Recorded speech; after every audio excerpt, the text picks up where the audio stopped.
Conhece homens que são fiéis, mulheres que são fiéis, obreiros que são fiéis. Sabe em que tempo você conhece eles? No tempo de escassez, no tempo de dificuldade. Sabe o que acontece com eles? Desaparece, eles somem. Irmão, estou pregando Bíblia. Quem falou isso aqui foi o salmista Davi. Davi, ele clamou a Deus por socorro. Sabe por quê? Porque ele não viu um homem, alguém justo próximo dele. Ele diz: socorro, Senhor. Os homens fiéis desapareceu. Os homens que me ajudam desapareceu. Cadê os fiéis? Os olhos do Senhor estão procurando os fiéis, irmão. Os fiéis para quê? Para Deus usar, irmã Silva. Chegou o tempo de Deus usar pessoas, irmão. Chegou o tempo de nós fazer como o salmista Davi: socorro. Levanta homens, mulheres, jovens, fiéis, compromissado com a obra de Deus, porque as mãos deles estão contaminados. Isaías disse isso. Os dedos deles estão contaminados de sangue. Os lábios estão impuros. Não fala a verdade, pratica contenda, mentira. Irmãos, estou falando de um tempo difícil. Estou falando de um tempo que Israel, Jerusalém estava passando uma situação muito difícil, irmão. E Deus lá no céu com os olhos dele falando: ah, meu Deus, eu quero mudar a história de Israel.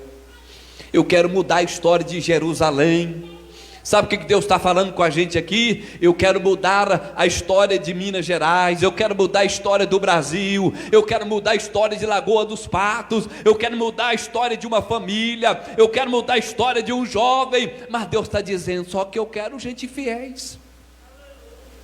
Eu quero gente que pratica justiça. Eu quero gente que fala a verdade. Se eu encontrar esses retos que andam comigo, eu vou mudar situações. É isso que Deus está falando conosco aqui, irmão. É isso que Deus está falando com a gente nesses últimos dias. Mas aí vem um tempo difícil. Cadê os fiéis? Cadê os que têm as mãos para Deus usar? Cadê aqueles que têm os lábios para Deus usar? Os lábios que falam a verdade, para que outras pessoas sejam libertas, para que outras pessoas sejam curadas. Ah não, pastor Valdir, o tempo nós tão difícil, o povo é rebelde, é nada. O que está acontecendo é porque Deus está procurando os fiéis e não está encontrando os fiéis, para que através dele outras pessoas sejam saradas. Sabe o que Deus está dizendo aqui, fazendo um desafio com o próprio profeta Jeremias? Que o problema estava nos homens na igreja, no povo que é chamado por Deus, porque através de nós é que pessoas vão ser saradas. Por isso que o profeta, por isso que Isaías está gritando aqui por socorro, porque ele falou: pronto, e agora? O povo desapareceu, os fiéis, aqueles que eram fiel, aqueles que iam para a casa do Senhor, ia cantando, ia testemunhando, ia alegre, mas sumiu, desapareceu. Aqueles que andavam comigo, desapareceu. Por isso que você encontra Isaías aqui clamando por socorro, irmão. Meu Jesus amado. Então nós estamos vendo aqui o quê? Que Deus procura homens piedosos e fiéis entre os filhos dos homens. Os olhos de Deus estão procurando, irmão, essas pessoas. Olha aqui, Provérbio capítulo 28 e versículo 20, Montão. Olha o que ele está dizendo. Está escrito que o homem fiel será cumulado de bênçãos. Portanto, vale a pena ser fiel. Olha o que a Bíblia está dizendo: que o homem fiel será acumulado, quer dizer, será cheio de bênçãos. Aqui está falando de fidelidade. A fidelidade tem um preço, irmão. Toda fidelidade você tem que abrir mão de alguma coisa. Eu estava dizendo hoje que a vontade de Deus às vezes dói, irmã Delma. Às vezes dói. Só que vale a pena. Vale a pena, você sabe por quê? Por que que a vontade de Deus dói? Por quê? Porque nós estamos falando de uma perfeição. Nós estamos falando de um Deus perfeito. Nós estamos falando de um Deus santo. Então quando você fala, presbítero Luiz, da vontade de Deus dói, é porque nós temos que parecer com Ele. Nós temos que obedecer a Ele. E todo ser humano tem uma dificuldade de obedecer a palavra, tem uma dificuldade de obedecer a verdade, tem uma dificuldade de obedecer até um líder espiritual. Talvez ele obedece o patrão, chega na hora certinha, né? Mas quando fala, ou vão falar num líder espiritual, ele tem uma dificuldade, porque ele quer que o líder espiritual seja como se fosse o irmão dele, e o líder espiritual não pode ser assim. Nós estamos falando de justiça e de verdade. Nós estamos falando de homens fiéis. E se estamos falando de homens fiéis, então eu como líder espiritual, você como líder espiritual, que líder espiritual, irmão, não estou falando é só pastor não. Aqui entre nós tem muitos líderes espiritual.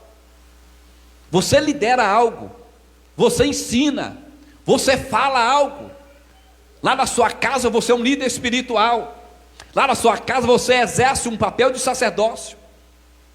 Então as pessoas têm uma dificuldade de ouvir uma liderança espiritual, quando o caso é verdade, quando o caso é libertação, quando o caso é praticar a verdade, né? Eles têm uma dificuldade. Mas Deus está procurando filhos de homens, mulheres, jovens, pessoas que pratiquem a verdade, porque através de praticar a verdade, as pessoas serão curadas, serão abençoadas pelo próprio Deus, irmão. Olha o que está dizendo então, aqui no livro de Provérbios 28 e 20, né, está escrito: o homem fiel será acumulado de bênçãos, portanto, vale a pena ser fiel, irmão. Vale a pena ser fiel. Olha aqui, Deuteronômio capítulo 7 e 9, está escrito: saberás, pois que o Senhor teu Deus é Deus, o Deus fiel, que guarda a aliança e a misericórdia até 1000 gerações. Olha aqui, aos que amam e guardam os seus mandamentos, sendo um Deus fiel. O mínimo que Ele está pedindo de nós, servos, é que sejamos fiéis. Irmão, você já parou para pensar nisso? Olha o que a palavra está dizendo aqui: que se nós formos fiéis, se os nossos pais, avós, foram fiel a Deus, você sabe o que isso quer dizer? Que Deus fez uma aliança com eles lá atrás. Sabe o que isso está querendo dizer? Que até 1000 gerações Deus fez uma aliança. Até 1000 gerações Deus fez uma aliança, e Deus vai exercer a misericórdia com eles. Isso quer dizer que se nós que estamos aqui for fiel a Deus, a bênção de Deus, a misericórdia de Deus vai estender para os nossos filhos, os filhos dos nossos filhos, vai estender, irmãzita, para os nossos filhos, e até 1000 gerações. Deus faz uma aliança. Olha para o irmão ver o quanto é importante a gente ser fiel a Deus. Pastor, mas o meu filho faz isso, faz aquilo. Mas você esqueceu que Deus fez uma promessa? Que Deus vai exercer a misericórdia, que Deus fez uma aliança comigo, e Ele então está dizendo: eu vou estender essa misericórdia até 1000 gerações. Quer dizer, daqui para frente muita gente vai ser abençoada. Se você é abençoado hoje, é porque alguém lá atrás, Deus fez uma aliança com ele, porque ele foi fiel a Deus, e Deus hoje está exercendo a misericórdia comigo e com você, irmão. Olha para os irmãos ver a importância de alguém ser fiel. né? Por isso que tem gente que fala assim: ah, pastor, é por isso que tem família que é uma maldição, vem lá de trás e tal. Irmão, sim, acredito, é bíblico também. Deuteronômio capítulo 28 também fala sobre isso, né? 28, 15 vai falar sobre as maldições. Mas as maldições, irmão, é para as pessoas que não dão ouvido a Deus. Porque se a pessoa dá ouvido para Deus, irmão, automaticamente as maldições são quebradas. Mas se as pessoas não estiverem atento à voz de Deus, a Bíblia diz que as maldições tudo começa a acompanhar a pessoa. Onde ele põe o pé dá errado, onde ele põe a mão. É por isso que na igreja nós ensinamos direto: cuidado com quem vai orar por você. Tem gente que não basta ver uma mão, enfia debaixo. Irmão, isso é perigoso. Você sabe lá quem está orando para você? E se for um macumbeiro? E se for uma pessoa que aparentemente você gosta dele, uma pessoa tão boa, mas lá dentro dele é uma pessoa má, querendo o seu mal? Tem gente, irmão, que é tão diabado. Eu estou falando que eu já conversei com esse tipo de pessoa. E ele já me falou assim: pastor, eu tenho um trem tão ruim comigo, um mal comigo, que se eu olhar para uma pessoa e ela não estiver bem com Deus, eu vou olhando para ela assim, olhando, até ela passa mal. O que você acha que é isso? Demônio. O demônio que está nele atinge a pessoa. Existem essas coisas? Existem. Nós estamos falando de maldição. Agora, se você estiver alimentado, irmão, com as coisas de Deus, com a vida sua espiritual, querido, ele nem vai conseguir olhar em você. Não vai conseguir. Porque o mal que está nele não vai conseguir olhar para você. Sabe por quê? Porque em você, irmão, tem uma luz. E você é marcado pelo sangue de Jesus. É mais fácil o demônio sair dele do que ele fazer você passar mal. Quem passa mal, sabe quem? É ele. Eu estou falando que eu já conversei com esse tipo de pessoa. Um dia mesmo eu estava conversando com uma pessoa, e aí ele começou a sentir um negócio esquisito lá. Eu falei: o que foi? Aí é porque eu estou conversando com você aqui, minha cabeça está começando a doer. E eu falei: está sentindo mais alguma coisa? Ah, estou sentindo uma moleza no meu corpo. Eu falei: pois é, isso aí é um demônio que está com você. Você está passando mal, sabe o que é isso? É o demônio perdendo as forças, porque não tem força contra mim. Então, irmão, a pessoa que passa mal é uma pessoa que não está debaixo da proteção de Deus. Porque se uma dessas pessoas vir para mim, começar a olhar para mim, ou eu conversar com ele, ele que passa mal. E se ele ficar, e se ele não resistir lá ao diabo lá, querer ficar com aquela coisa ruim lá, ele vai acabar caindo. Vai cair por quê? Porque o demônio vai sustentar ele de pé. Porque é o demônio que vai ter que sair da vida dele. Então, irmão, está aí a diferença, queridos. É por isso que os olhos de Deus buscam alguém que pratica justiça. Se eu não tiver, na verdade, sendo fiel a Deus, irmão, as pessoas não vão ser abençoadas. A igreja não vai ser abençoada. Porque eu, como líder espiritual, você acha que eu coloco aqui na frente, irmão, qualquer pessoa para ensinar? Se eu ver que ele não tem compromisso com Deus, não tem compromisso com a obra de Deus, é relaxado, você acha que eu vou pôr ele aqui? Eu não coloco, porque não é fiel a Deus. E se não é fiel a Deus, o povo não é abençoado, irmão.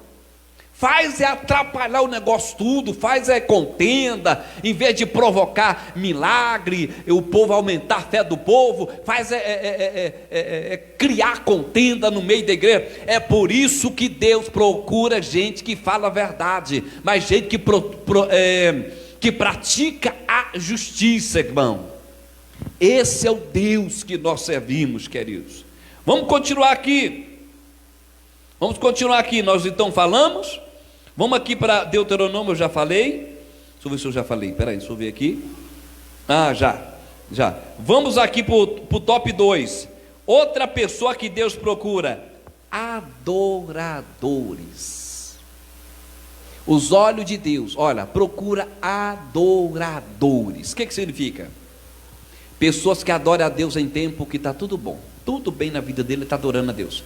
Ele está agradecendo: oh Deus, obrigado por tudo. É pessoas que estão adorando a Ele. Quando chega um tempo difícil, de escassez, de doença, problema, ele continua: Obrigado, Jesus. Obrigado, Jesus. Obrigado por tudo. Quando a Bíblia fala que Deus procura adoradores, irmão, está falando de gente que adora a Deus em toda circunstância, em toda situação. Os irmãos que vieram aqui adorar a Deus, que cantou aqui na frente, eles adoram a Deus. Para eles, se a igreja estiver superlotada, uma festa, eles adoram a Deus da mesma forma. Do jeito que eles adorou aqui, está vazio, eles adorou a Deus da mesma forma. São verdadeiros adoradores. Não quer saber de se é uma festa com 1000 pessoas, se é 10 pessoas, se é 2 pessoas, ele está adorando a Deus. Isso não serve só para cantores, não. Estou falando de pregadores também. Para mim não importa se tem muito, se tem menos, se tem 1000, se tem 100, se tem 200. Querido, o negócio é ser verdadeiros adoradores. Deus procura verdadeiros adoradores. Vamos ver. Segundo tipo de homem, né? Que Deus procura então para usar é adoradores verdadeiros. Está escrito em João 4:23. Jesus disse: vem a hora e já chegou, em que os verdadeiros adoradores adorarão o Pai e o quê? Em espírito e em verdade, porque são estes que o Pai procura para os seus adoradores. Jó 35:3 está escrito que só gritos vazios Deus não ouvirá, nem atentará para eles o Todo-Poderoso. Queridos, verdadeiros adoradores, sempre vocês vão ver eles na igreja. Sempre vocês vão ver ele. Por mais difícil, trabalho, luta, mas sempre vocês vão ver eles na igreja. Pode prestar atenção para os irmãos ver. Os que são falsos adoradores, você vai ver ele mais em tempo de festa. Movimento, festa, eles aparecem. Os verdadeiros adoradores, eles estão o tempo todo agarrados, pegado firme. Eles querem Deus. E a Bíblia diz que quem é fiel no pouco, Deus coloca no muito. O que eu li aqui atrás? Que a Bíblia diz que Deus tem grandes bênçãos, acumula bênção para os fiéis. Então, queridos, aí está o segredo. Senhor, sendo um Deus fiel, o mínimo que Ele está querendo da gente é o quê? Que nós sejamos então fiéis. Olha aqui de novo aqui, ó, Salmo 29:2, está escrito: tributai ao Senhor a glória devida ao seu nome, adorai ao Senhor na beleza da tua santidade. Nós não queremos saber se é festa, se tem um cantor famoso. Não, irmão, aqui está falando que nós temos que adorar a Deus é na beleza da tua santidade. É você estar adorando a Ele, é você estar alegrando a Ele, porque é muito fácil quando está tudo indo bem, quando está muito, aí é muito fácil, irmão, qualquer um faz isso, né? Eu quero ver em tempo difícil, igual o profeta Jeremias estava lá em Jerusalém, passando por situações, o salmista Davi lá clamando: Deus tem socorro, me socorra, que socorro, porque os fiéis desapareceram, os homens que é compromissado desapareceu. Então você vê que o salmista Davi se sentiu sozinho, por isso que ele clamou por socorro, irmão. E tem hora que isso vai acontecer com a gente, viu, irmão? Tem hora que vai acontecer com você, irmão. Eu nunca esqueci um dia, uma das primeiras igrejas que eu estava dirigindo, irmão, uma das primeiras igrejas, eu entrei em uma dificuldade, falta de obreiros, uma dificuldade mesmo. E eu falei: Senhor, como é que eu vou fazer? Quando foi à noite eu tive uma visão, e na visão eu vi um carro, e tinha algumas pessoas lá por ali, e eu estava esperando que alguém entrasse no carro e dirigisse o carro, porque eu tinha algumas ocupações, algumas coisas para fazer, só que ninguém entrava no carro para dirigir. Eu fiquei assim: meu Deus, e agora o que eu vou fazer? De repente o Espírito de Deus falou assim: meu filho, Você vai entrar no carro e vai dirigir. Você não vai esperar A e nem B. Sabe o que Deus me falou? Existem situações nas nossas vidas que nós é melhor ficar em silêncio e nós fazermos até aquilo que às vezes outro poderia estar fazendo. Há momento na nossa vida, irmão, que começa é pela gente, que começa é por você. Se eu não entrasse naquela visão, naquele carro, eu não ia conseguir desenvolver, eu não ia conseguir terminar aquela tarefa que eu estava fazendo. Então existem situações que o próprio Deus permite que nós façamos, que nós vamos avante, que nós não recuamos, que nós, querido, todo líder, todo pastor, irmão, ele foi chamado para Deus para resolver o quê? Problemas. Nós fomos chamados para resolver problemas. Tem gente que fala assim: estou correndo de problema. Então não é chamado por Deus.